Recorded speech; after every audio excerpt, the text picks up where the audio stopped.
Hello hello hello hello.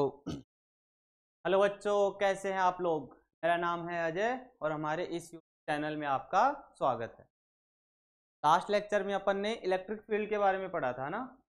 Word outward जो radial जो wave हैं, इलेक्ट्रिक फील्ड लाइन जो हैं वो आउटवर्ड और इनवर्ड तो डिपेंड किस पे कर रही थी कि अपन चार्ज कौन सा ले रहे हैं। अगर पॉजिटिव चार्ज लेते हैं तो जो इलेक्ट्रिक फील्ड लाइन है वो क्या होंगी, आउटवर्ड होंगी।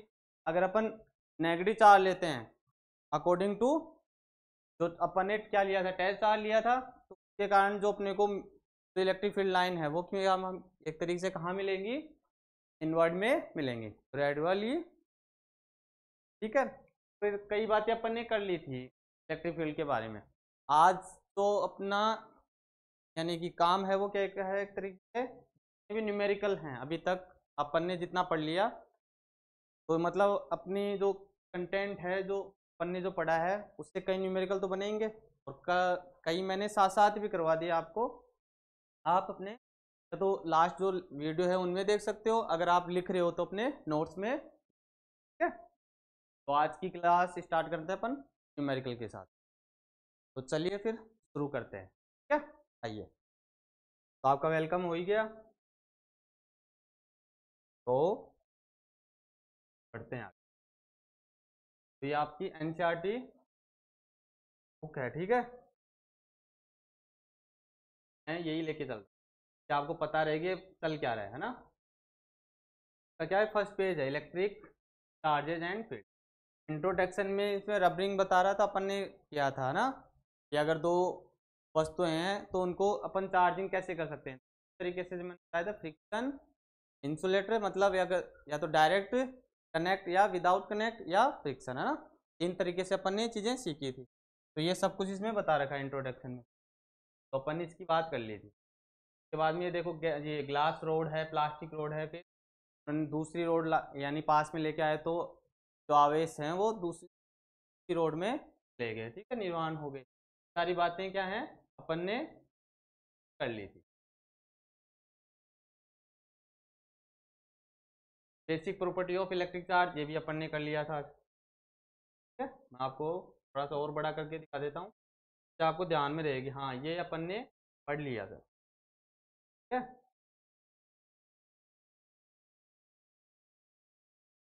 तो इलेक्ट्रिक चार्ज अपन ने पढ़ा था, चार्ज इन कंजर्व। ठीक है। एक्टिविटी ऑफ चार्जेस ये भी अपन ने कर लिया। ये अपन ने कंप्लीट कर लिया, उनकी पहले बात होनी चाहिए ना, ये तो पता चलेगा क्या अपन ने कंप्लीट कर लिया और क्या रह गया। उसके बाद में देखो क्वांटाइजेशन ऑफ चार्जेज, ये पे की भी अपन ने बात कर ली थी। ठीक है। अब देखो उसके बाद में क्या आ गया, न्यूमेरिकल। तो आपका फर्स्ट न्यूमेरिकल है एग्जाम्पल 1.1, इसको देखते हैं आज, है ना। चलिए, ये मैं थोड़ा और जूम कर देता हूँ, आपको दिख रहा होगा ना। ठीक है, स्क्रीन में दिख रहा है। हाँ, तो स्टार्ट करते हैं। देखो, तो if 10 to power 9 electrons move out of body to another body every second, how much time is required to get a total charge of 1 coulomb on the other body।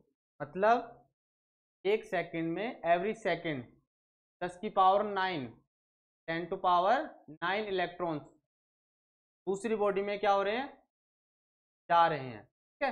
तो अपने को वो टाइम बताना है, gate A total charge of 1 coulomb. अगर दूसरी body में अगर 1 कूलम्ब चार्ज जाता है तो वो कितना समय लेगा।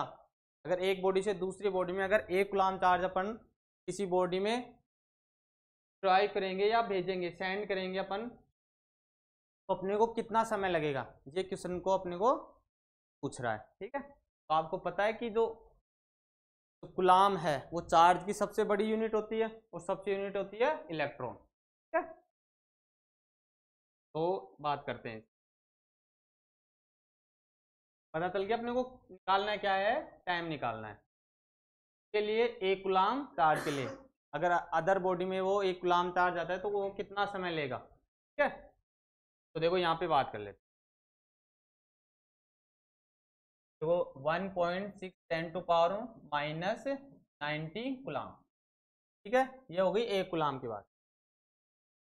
अब क्या है ये, if 10 to power 9 electron move, तो ये तो हो गई 1 के लिए, और कितने जा रहे हैं 10 टू पावर 9, तो इससे क्या हो जाएगा, मल्टीपल हो जाएगा, 10 to power -90 multiple 10 to power 9, तो अपने को मिलेगा कितना लास्ट में 1.9 10 टू पावर, देखो ये कितना है 90 प्लस, जब इसको आगे अपन सोल्व करेंगे क्या मिलेगा अपने को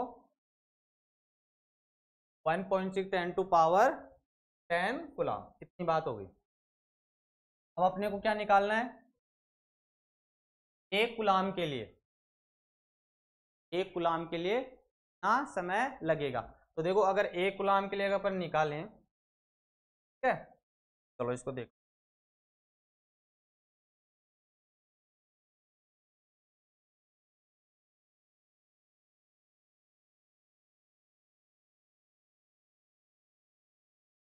तो 1 कूलाम के लिए अगर अपन निकालेंगे तो कितना हो जाएगा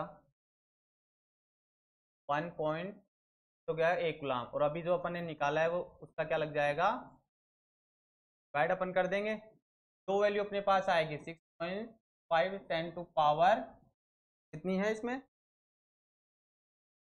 9 है, ठीक है, ये 1 कूलाम के लिए निकल के आ गई।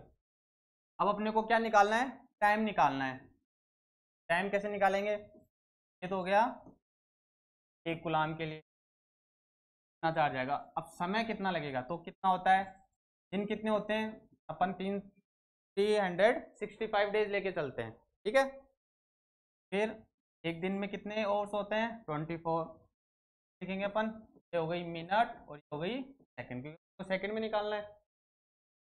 तब इस चीज को अपन सोल्व करेंगे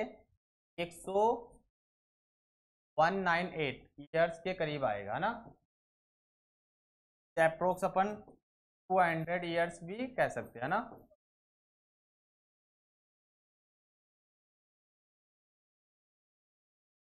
तो मैं ये आपका जो बेसिक न्यूमेरिकल था और आपको बताना भी जरूरी था, अगर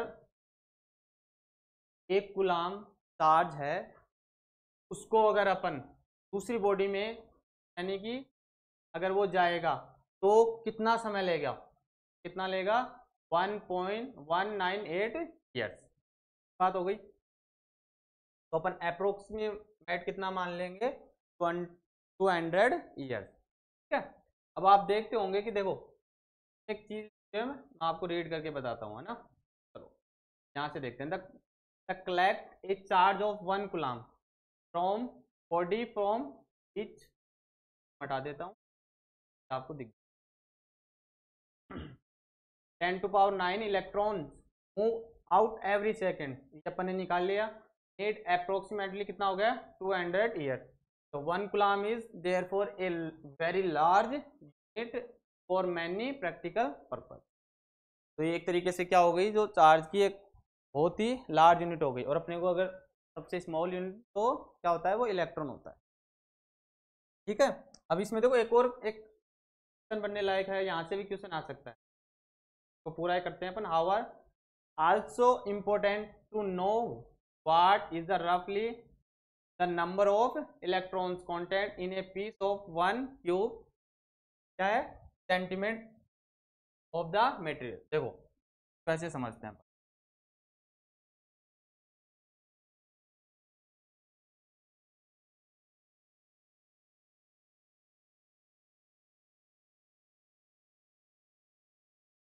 आपके लिए एक शेप बनाता हूँ तो आप मेजर करना है ना,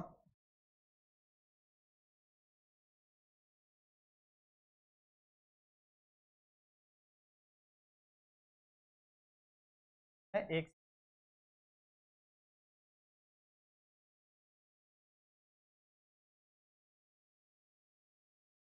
थोड़ा बड़ा बन गया है ना, और आपको मैं अप्रोक्स है, ठीक है। तो देखो यहाँ पे एक लाइन लिखी हुई है, अगर अपन एक कॉपर की 1 सेंटीमीटर कॉपर की एक पीस लेते हैं ट्यूब वाली, धातु की लेंगे अपन, कॉपर की लेंगे, कॉपर मेटल की, ठीक है। तो अगर ये अगर 1 सेंटीमीटर है, 1 सेंटीमीटर 1 सेंटीमीटर, ठीक है, आपको नजदीक अगर नॉर्मल वे में आप देखोगे तो 1 सेंटीमीटर, आप भी जानते हो आपके पास स्केल होता है 30 सेंटीमीटर का, तो उसका जो 1 सेंटीमीटर होता है उसको अगर आप अलग करके एक क्या बनाओगे, क्यूब बनाओगे, बना लिया। उस पैरामीटर का कितने सेंटीमीटर लेना है अपने को, 1 सेंटीमीटर लेना है, तो उसमें कितने इलेक्ट्रॉन आ सकते हैं, 2.5 10⁻²4। अब देख लो इतनी सी जगह में आपके पास इतने इलेक्ट्रॉन होंगे, कितने इलेक्ट्रॉन होंगे, 2.5 मल्टीपल में 10⁻²4, कितनी जगह में, 1 सेंटीमीटर का अपन कोई क्यूब लेंगे, उसमें बता रहा हूं मैं, ठीक है। तो ये आपके जो एनसीईआरटी है उसमें एक लाइन लिखी हुई है, तो आप इसको ध्यान रखोगे। यहाँ से क्वेश्चन भी आ सकता है, 1 सेंटीमीटर मेटल की कॉपर, एक क्यूब पीस, फिर से आपको ये दोहरा रहा हूँ, एक cube of copper oxide 1 centimetre content about 2.5 10⁻²4 electron, ठीक है। एक लाइन हो गया। अब आप अंदाजा लगा सकते हो कि इलेक्ट्रॉन कितना छोटा होता होगा 1 सेंटीमीटर में, तब कितना हो गया, 25 के आगे आप 0 लगा लो, इलेक्ट्रॉन आ जाएंगे इतनी सी जगह में। थोड़ा बहुत हुआ विजुअलाइज, इलेक्ट्रॉन होता क्या है, 1 सेंटीमीटर में कितने इलेक्ट्रॉन आएंगे आपके पास में, 2.5 10⁻²4 इलेक्ट्रॉन, ठीक है। तो ये क्वेश्चन आपका फर्स्ट था, और आपको इसलिए फर्स्ट क्वेश्चन है कि आपको विजुअलाइज होना चाहिए, हाँ इलेक्ट्रॉन इतना छोटा होता है और इतनी सी जगह में इतने सारे इलेक्ट्रॉन आ सकते हैं, ठीक है। तो मेरे हिसाब से आपको समझ में आया होगा कि हाँ वाक्य में इतना होता है ये, ठीक है। जैसे दूसरा क्वेश्चन है, दूसरा क्वेश्चन क्या है, how much positive and negative charge in A cup of water, ठीक है। ये थोड़ा आपका फिजिकल जो केमिस्ट्री है उससे भी मिलता जुलता है, तो आप वहाँ भी इन चीज़ों को पढ़ोगे, जैसे मॉलिक्यूल है, ये वर्ड है, ये वहाँ पे ज़्यादा यूज होगा, तो अपन इसको ऊपर ऊपर से देखेंगे, कैलकुलेशन पार्ट है वो ये यहाँ पे करवा, तो आप उसकी क्या टेंशन नहीं, और जो ज़्यादा चीज़ें हैं वो आपको केमिस्ट्री में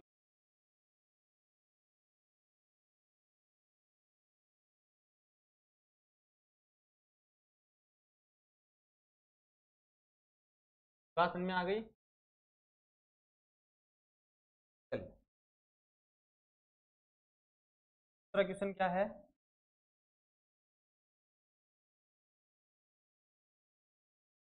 दूसरा क्वेश्चन है how much positive and negative charge in there in cup of water, देखो कितना है का ग्राम है, वो कितना है, 250 ग्राम के करीब है, अपन ऐसे करो दे रखा है, कितना होता है एक कप में, कितना मास होता है, 250 ग्राम के करीब, ठीक है। और मोलिक्यूल आप जानते हो कितना होता है, 6.03 10⁻23 मोलिक्यूल, ठीक है। और जो वाटर का जो मोलिक्यूल होता है वो कितना होता है, 18 ग्राम। ये कुछ इंफॉर्मेशन है तो आपको याद होनी चाहिए, बात हो गई। अब देखो अपने को क्या निकालना है, पॉजिटिव और नेगेटिव, तो पॉजिटिव तो अपन देखो किसी भी अगर वाटर में अपन बात करें, देखो H2O होता है, तो इसमें कितने हो गए, दो तो क्या हो गए, हाइड्रोजन हो गए, और एक क्या हो गया, ऑक्सीजन हो गया। तो अगर अपन 10 इलेक्ट्रॉन और 10 प्रोटॉन लेके चलें और फिर अगर इसका कैलकुलेट करेंगे अपन, ठीक है, तो कितना अप्रोक्स अपने को जो आंसर वो कितना मिलेगा, 1.34 10⁻7 कूलम। कैसे आया सर, तो जैसे करते हैं अपन,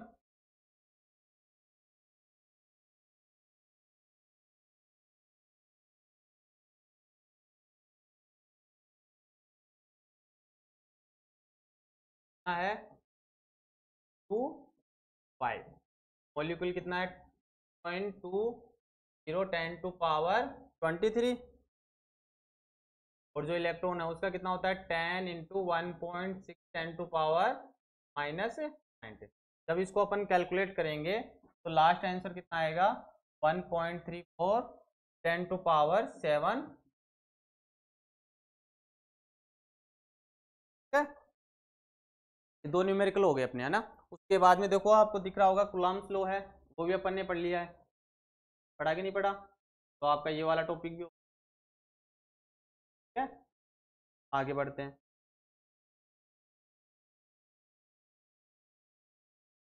आपको मैं कूलाम भी दिखा देता हूँ, जो वैज्ञानिक हैं अपने साइंटिस्ट हैं, वो कैसे दिखते हैं आपको, है ना, तो आप थोड़ा और रिलेट कर पाओ कि कूलाम फ्लो ये होता है आपको। ये आपके कौन है, साइंटिस्ट हैं, चार्ल्स अगस्त की कूलाम, ठीक है। इस प्रकार से ये दिखते हैं, तो आपको पता होना चाहिए कि कूलाम लॉ है वो इन्होंने दिया था ना। तो आपको अगर तन्य अगर याद है तो अच्छी बात है, अगर नहीं है तो कोई प्रॉब्लम नहीं है ना। उन्होंने 1736 के अप्रोक्स दिया था ना, न्यूटन के बाद में साहब है, उनके बाद में इन्होंने अपना प्रिंसिपल या लॉ दिया था, ठीक है। अपन ने पढ़ ही लिया था, F is equal to K Q one Q two upon R square, इतनी बात हो गई थी, ठीक है।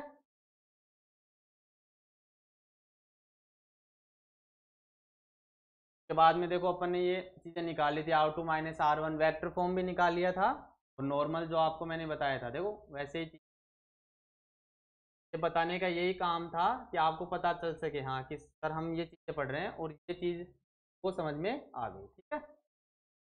जैसे अपन ने देखो ये चीज़ एफ इज इक्वल टू क्या होता है, K Q one Q two upon R square, mod form में लिखा था। एप्सिलॉन का मान अपने को पता ही है 8.85 10 to power minus 12 coulomb square upon newton metre square. इन चीज़ों को अगर आप बार बार बोलोगे तभी आपको ये याद रहेंगी, ठीक है। ये देखो इसने वेक्टर फॉर्म में फोर्थ इस तरफ लग रहा है, F12 इस तरफ लग रहा है, ये सारी बातें अपन ने लास्ट लेक्चर में कर ली थी, ठीक है।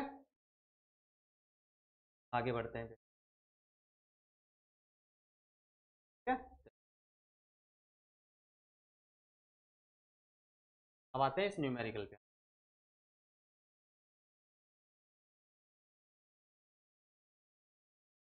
काम हो गया।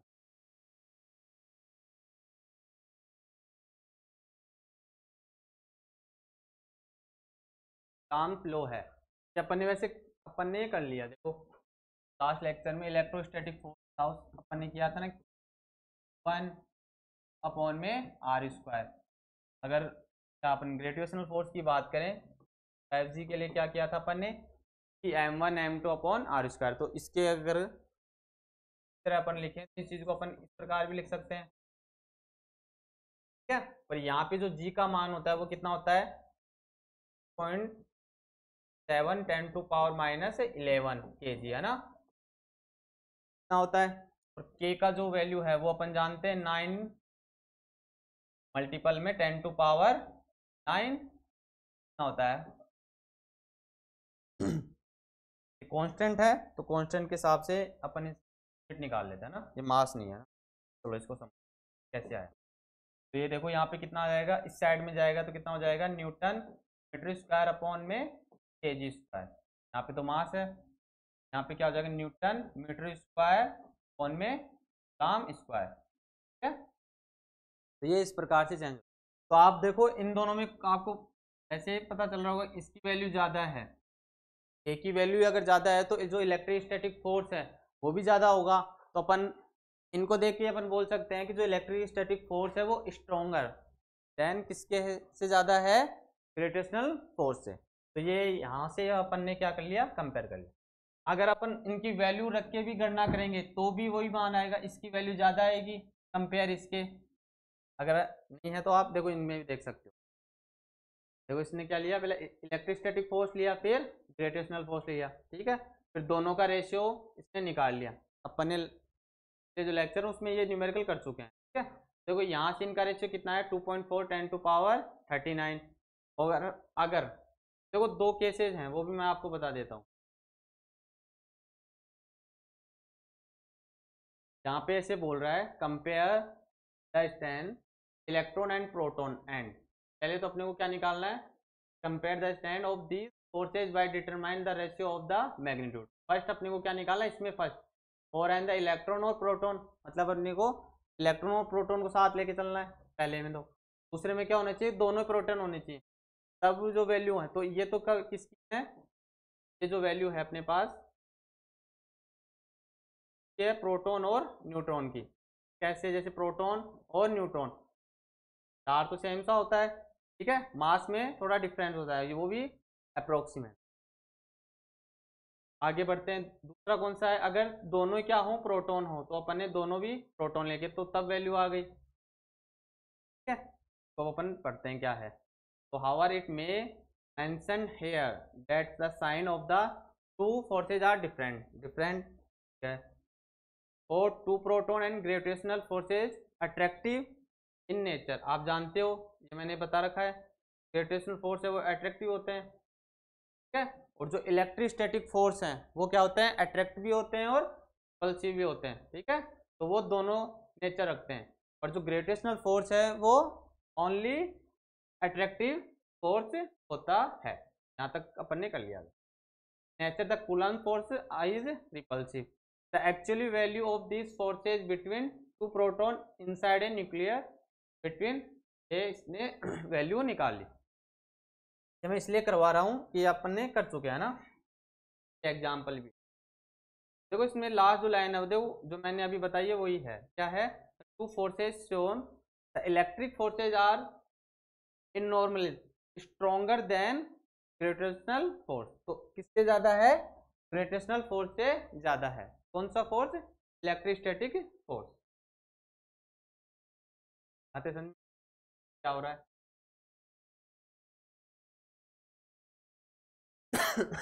चलिए ये और करते हैं ना,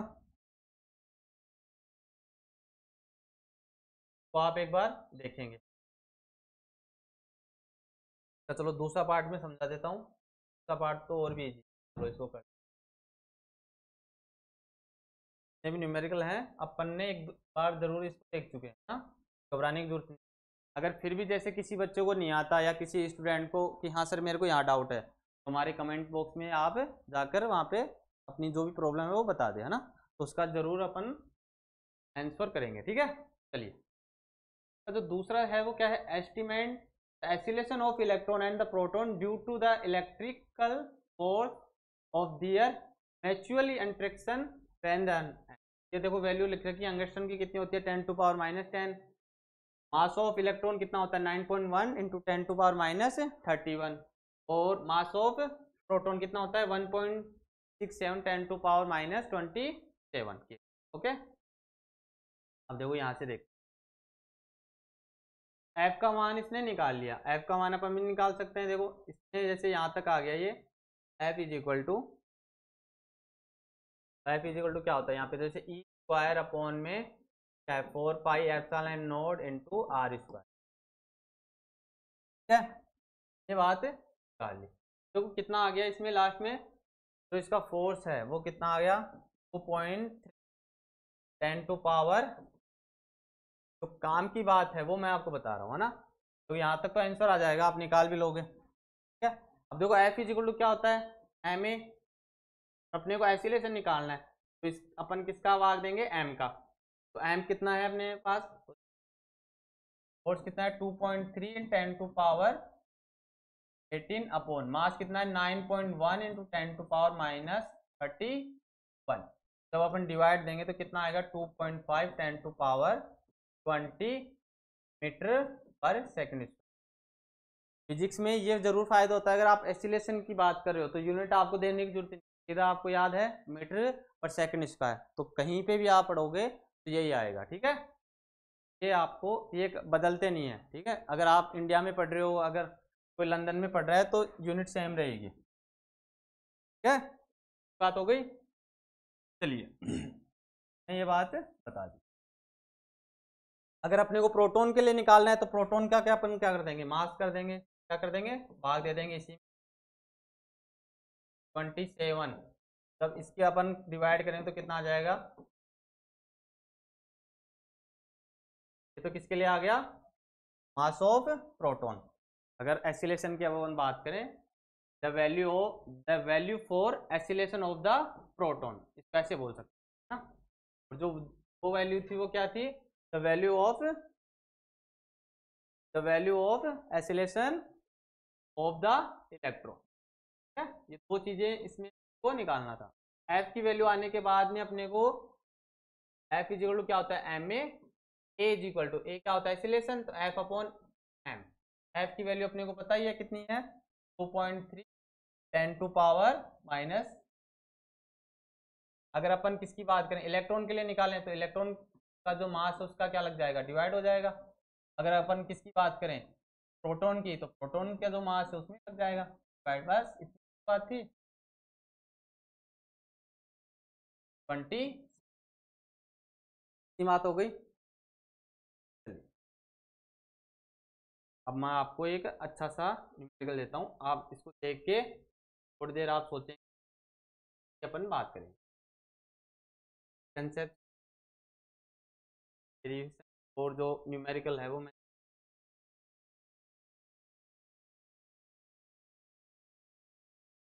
थोड़ा आपको बड़ा कर देता हूँ।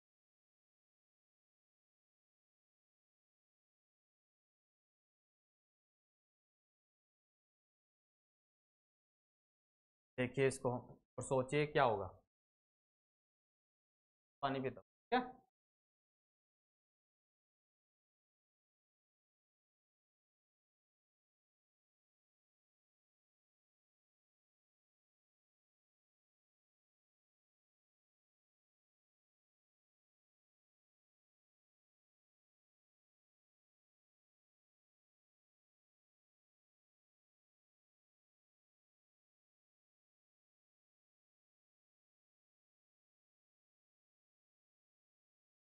क्या क्या हो रहा है, क्या इसमें example 1 charge metallic sphere is the suspended bye A nylon thread. धागा होता है इसका मतलब आप जानते ही हो, नायलॉन का धागा होता है, या अपन कपड़ा बोल सकते हैं। देखा भी होगा और यूज भी किया होगा ना। Another charge metallic sphere B held by an insulating, ठीक है, ये बात हो गई। बाकी का पेज में ये बना लेता हूँ ना, बाद में जान रहे।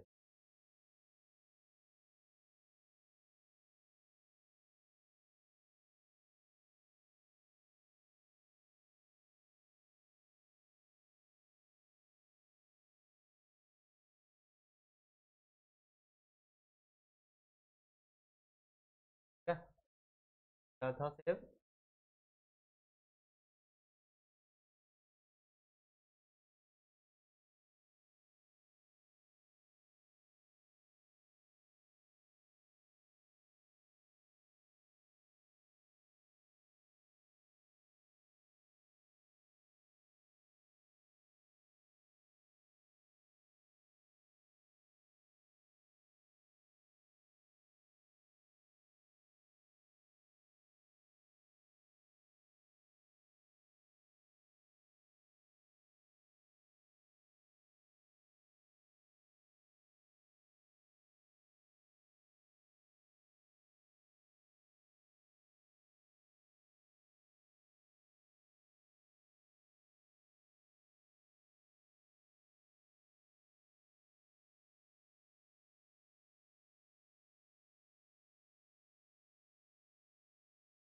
बस सेम,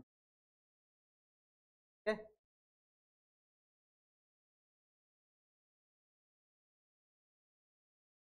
तो नॉन कंडक्टिंग अपन बॉडीज बोलते हैं, की तरह आता है वो बॉडी ए। इतनी बात हो गई, ठीक है। रिपल कर रहा है इसको, आप जानते हो, पॉजिटिव पॉजिटिव, आप भूल जाते हो तो ये लिख, नेगेटिव, ये दोनों तो क्या होते हैं, रिपल, ठीक है। चलिए दूसरा केस कौन सा है,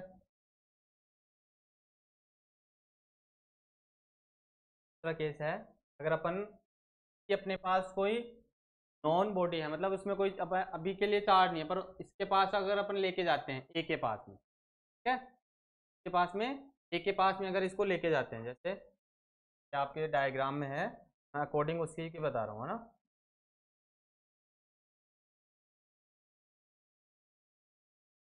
जल्दी से बनाते हैं, आपको अच्छी तरीके से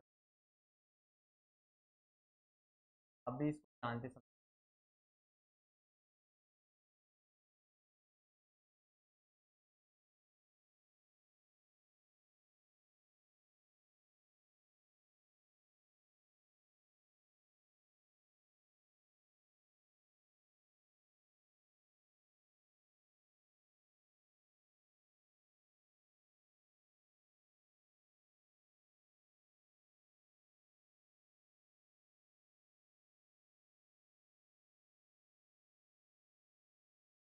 हो गया यार ये, ठीक है।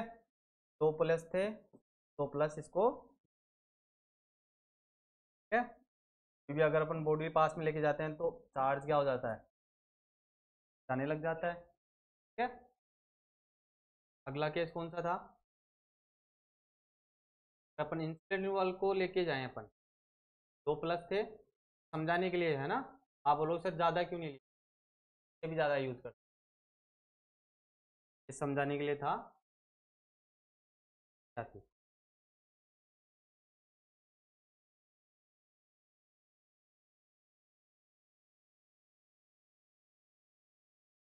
4 थे प्लस,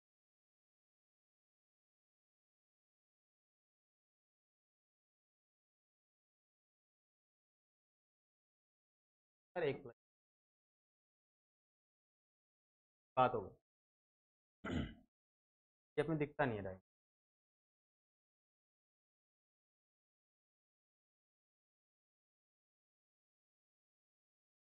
10 सेंटीमीटर पहले से था, आया तो देखो इसमें 4 प्लस हैं तो 2, फिर 2 प्लस इसमें, 2 प्लस थे तो 1 प्लस बी में चला गया, 1 प्लस जाने के लिए, ठीक है।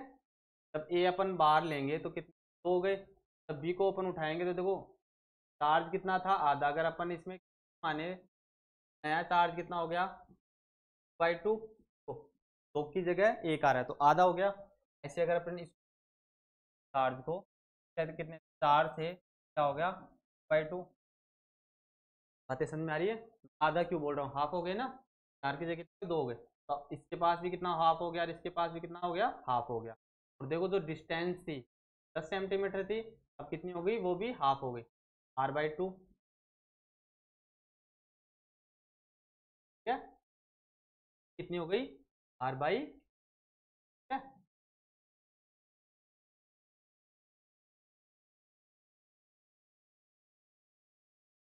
आना था मेरे को,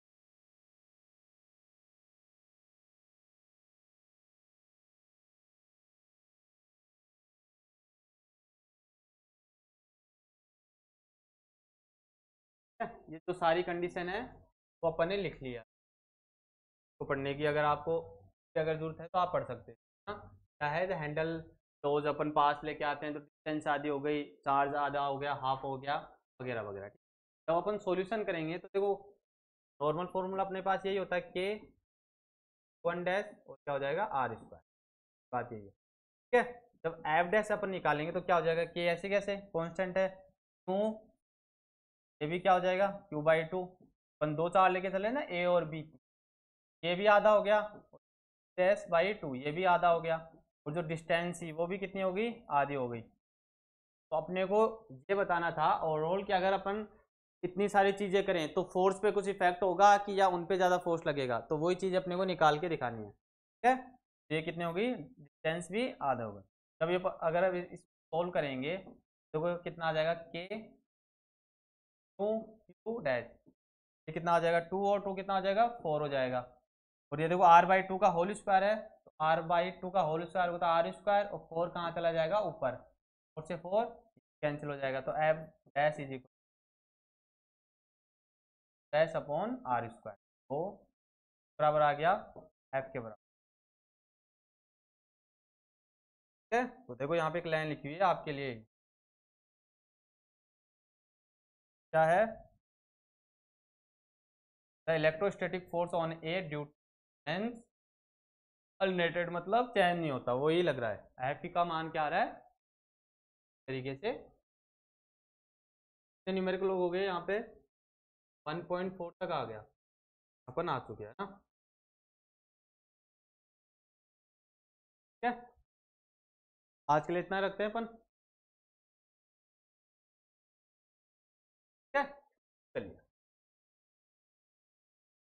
तो आज अपन ने कितने 4 न्यूमेरिकल किए। मतलब अगर बीच में अपन ने नोट जब अपन पढ़ तब कंटेंट अपन जब पढ़ रहे थे तब भी बीच में न्यूमेरिकल हो गए थे। फिर भी अगर आपको जैसे लगे कि हाँ सर मेरे को यहाँ पे प्रॉब्लम है तो पूछ सकते हो ना। कि अपना जो फर्स्ट मोटिव है वो क्या है, एनसीईआरटी को ही लेके चलना है। तो मैंने इसीलिए पीडीएफ लेके आपको सामने में इसलिए ओपन रखता हूँ कि ये न्यूमेरिकल है, ये एग्जाम्पल है और ये इसका सॉल्यूशन है। तो अगर किसी को वैसे डाउट रहता है कि हाँ सच में आप एनसीईआरटी को फ्री करवा रहे हो तरीके से, तो आप क्लास जाके देख सकते हो। न्यूमेरिकल है, मैं एज इट इज जो आपके बुक में है वो एक अपन उनकी बात करेंगे। फिर अगर कुछ समय बच जाता है तब अपन और जो न्यूमेरिकल है उनकी बात करेंगे। और पहला जो अपना फर्स्ट जो वर्क है वो क्या है, एनसीईआरटी। ठीक है, जो भी सिलेबस है जितना भी होगा, और चाहे समय ज़्यादा लग जाए पर अपन एक 1 बाई 1 क्या करेंगे, 1 बाई 1 इनको।